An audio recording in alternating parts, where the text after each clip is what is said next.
Greetings, YouTube. There are things a civilized society doesn't do for profit. One of them, of course, is healthcare. But one of the others, and quite frankly, these are the top two on my list, would be running a prison system. But there are parts in the United States where prison systems are run as for-profit, privately held companies. And I think this is pretty much an abomination.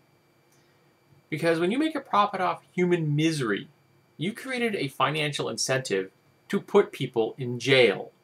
And creating a financial incentive for putting people in jail is a really bad thing, in my opinion. Just imagine, for example, if fire departments were privately owned and they got paid by the number of fires they put out. I imagine we'd have a whole lot more fires. Or private police departments who got paid by the number of people they arrested. You wouldn't be able to walk from your home to your car without getting picked up by some erstwhile police officer attempting to make his quota for the day. Yet, we do this in America. We let people run private prisons, making money off of misery. Now this is, I know, at least one case where this has led directly to one of these management companies bribing a judge to send more people to jail because for, a few $10,000 here and there, they're going to get hundreds of thousands of dollars per prisoner over the course of that prisoner's sentence. So it's a good deal for them. But there is actually a far more insidious method that these private organizations can game the system. And that's through my favorite means of bribery in the United States, the campaign contribution. Because here in America, we have legalized bribery. I mean, we call them campaign contribution, but it's giving money to a politician for him to do things on your behalf. That's bribery. They just call it something else. So say you're a management company of a prison system, or systems, you could have more than one, and you'd like more laws so that there will be more laws to break. Well, there will be then more people to send to jail. You just give a whole bunch of money to some politicians. You might even write the laws for them, making it oh so much easier. They don't have to even read them. They just pass them on to the right committee with their signature on them, take their money, and go on about their day. Who cares if the voters get thrown in jail for useless, pointless crimes? Now, of course, you should be asking, what kind of crimes am I talking about? For example, prostitution.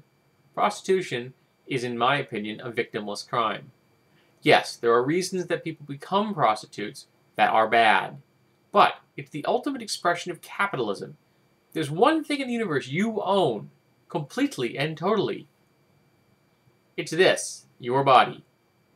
And you should be able to do with it what you want. It is only when you use your body in a manner that could harm another that it really begins to cause a problem for society. So if you were to regulate, test, license, and tax prostitution, I don't see the problem. Another example would be most of our drug laws. Now, I don't necessarily think that decriminalizing drugs is a good thing. I think it's the least bad thing. I personally am against the whole concept of using recreational drugs. I don't like the idea of people feeling that they need to modify themselves chemically to perceive the world around them. But that's just me.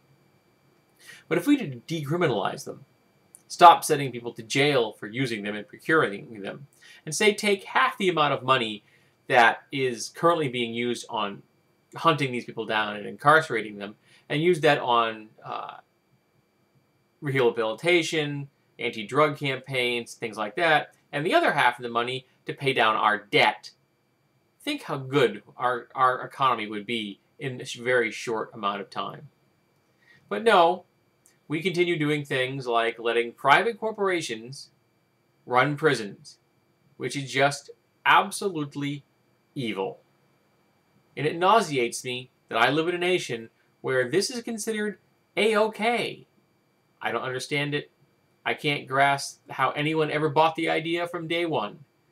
But they did, much to the detriment of our freedoms.